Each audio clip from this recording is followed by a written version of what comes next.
parece muy importante fundamentalmente porque este derecho es un derecho relativamente nuevo, por lo tanto también poco conocido, poco asumido, poco exigido por parte de los ciudadanos. Particularmente además en un país en el que los datos personales eran parte de las clientelas políticas. Aquí es un país que se construyó en buena medida el poder político de este país se construyó durante muchos años a partir de cuánta gente tenían los distintos liderazgos, los distintos digamos, caciques o caudillos, ¿no? Por eso hay padrones de todo, por eso hay seguro social que no es compatible con la base de datos de la Secretaría de Salud y tampoco con distintas otras bases de datos que se fueron conformando durante muchos años en nuestro país, porque se pensó y se asumió tanto en el nivel del poder, pero también socialmente, que los datos que se proporcionaban y eran prácticamente uno entregaba incluso hasta fidelidades políticas a quien daba los datos. Pasa todavía en la forma como los partidos políticos afilian y utilizan los datos también. Entonces, este esfuerzo ahora de ir reconociendo que los datos personales son un derecho de las personas y que no pueden ser utilizados o tampoco pueden ser patrimonio de quien el ciudadano se los aporta a cambio de un servicio, a cambio de un X contraprestación, es un derecho muy importante que se tiene que difundir porque es sin duda parte fundamental de la construcción de ciudadanía y de la democratización de nuestro país. Entonces, ¿qué tipos de datos deben ser privados? La ley ya lo dice: el origen étnico, las características físicas, las características morales, emocionales de las personas, la vida afectiva, la vida familiar, el domicilio, el teléfono particular. Con esto, por ejemplo, ahora de que los teléfonos, las bases de datos de los teléfonos están circulando por todas partes, entre las empresas, entre las empresas consultoras estas electorales que están por estar llamando a los domicilios o estar utilizando los datos de los domicilios para mandar propaganda o para hacer llamadas telefónicas, tanto las bases de datos de los teléfonos celulares como las bases de datos de los teléfonos fijos. Sí, hay muchísimo que hacer todavía en esos campos. El correo personal, los emails, otro gran tema, cómo se usan también las bases de datos de los correos electrónicos, el patrimonio de las personas, la ideología, las opiniones políticas, las creencias, las convicciones religiosas, las filosóficas, el estado de salud, la preferencia sexual, la huella, el ADN, el número de seguridad social, etc. Por eso creo que es muy importante no solamente que la Asamblea Legislativa haya dado el paso de legislar en esta materia en el Distrito Federal, sino también que se ha hecho una publicación como esta, que además, digamos, va llevando de la mano, va explicando, va aclarando muchas dudas de interpretación que puedan surgir, sobre todo cuando se trata de un derecho nuevo. Para nosotros es muy importante, para la Ciudad de México, el que vayamos avanzando en estos temas, en estos nuevos derechos, irlos garantizando. Derecho al acceso a la información, que fue la reforma que se impulsó en el 2007, esta de datos personales en el 2008, junto con la ley de archivos y sus reglamentaciones posteriores, colocan hoy a la Ciudad de México como una ciudad que tiene una mucho mejor capacidad para proteger los derechos de las personas vinculadas a la información pública.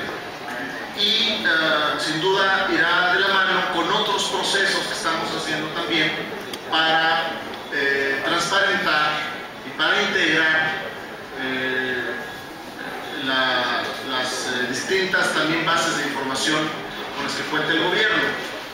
Particularmente diría 4 ejemplos de las bases de información información que tiene el gobierno de la ciudad y que están siendo, digamos, objeto de justamente este cuidado tanto de los datos personales como, por otro lado, de la transparencia necesaria y la rendición de cuentas de los ciudadanos, que requieren los ciudadanos. Por ejemplo, los datos del registro civil. El registro civil está en este momento en un proceso de digitalización por parte de la Consejería Jurídica, que es el ente que los detenta. Entonces es importante lo que se puede hacer en materia de protección de datos personales, por un lado, y por otro lado también la necesidad de transparentar o de la utilización de la información que es pública para poder planear, para poder que el ciudadano también sepa, digamos, utilizar la información que sí es pública, que detentan esos entes y que no son datos personales. Otro de los temas importantes puede ser toda la base de datos de todo nuestro sistema de justicia, ¿no? Que es todo el proceso, desde la información que detenta la Secretaría de Seguridad Pública, la Procuraduría, el sistema penitenciario, el Tribunal Superior de Justicia. También se está haciendo un enorme esfuerzo por homologar la información, por conectar las bases de datos, que sirva para quienes hacen investigación o prospectiva sobre política criminal, pero también, o cuestiones sociológicas, o en general sobre política de seguridad pública y procuración de justicia, pero también con el cuidado de preservar y de cuidar lo que son los datos personales. Otro tema importantísimo que está pues, justamente en este momento sujeto a un gran debate es todo el tema de los beneficiarios de los programas sociales y de los servicios del gobierno del Distrito Federal. El jefe de gobierno tomó una decisión de integrar en una sola base de datos toda la información ciudadana relativa a los programas sociales, para buscar eficiencia, para buscar que no haya inequidades, para buscar dirigir de otra manera más eficiente la política pública. Sin duda esto genera y generará muchísimas discusiones. Nosotros tenemos que cuidar los datos que son personales de estos padrones, pero también tenemos que ir transitando hacia una mayor transparencia y rendición de cuentas, que permita que el ciudadano pueda también opinar, decir, incluso incidir en la política pública y en la política social.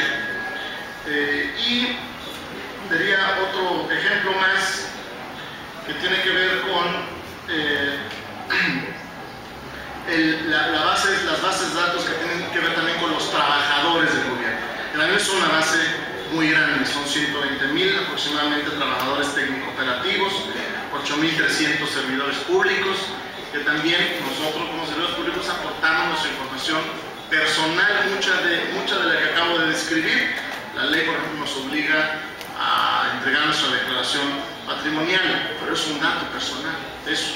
Entonces, sin embargo, también hay la obligación de la rendición de cuentas. Entonces, pero el ir, digamos, manejando de otra manera, más transparente y a su vez garantizando la protección de datos, creo que es el camino correcto.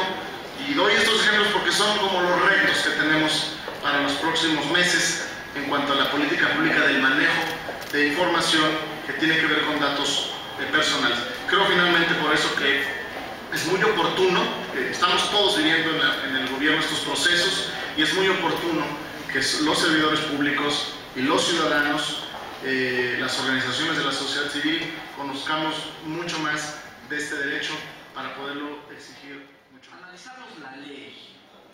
Quienes nos dedicamos profesionalmente a la aplicación de la ley y las consecuencias jurídicas que esto acarrea, en muchas ocasiones nos percatamos que cuando la ley es novedosa nos hace falta un bagaje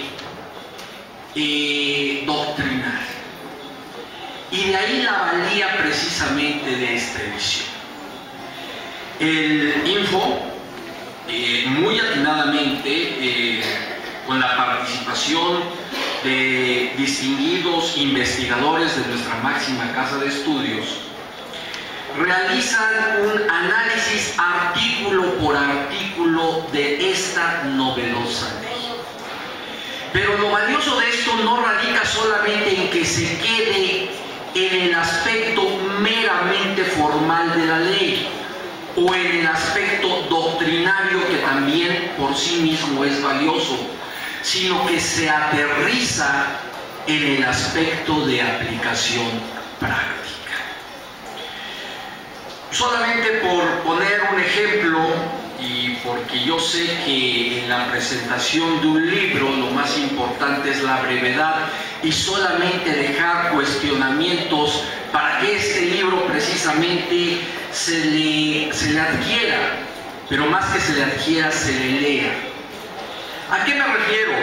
Tiene incorporados criterios también de jurisprudencia.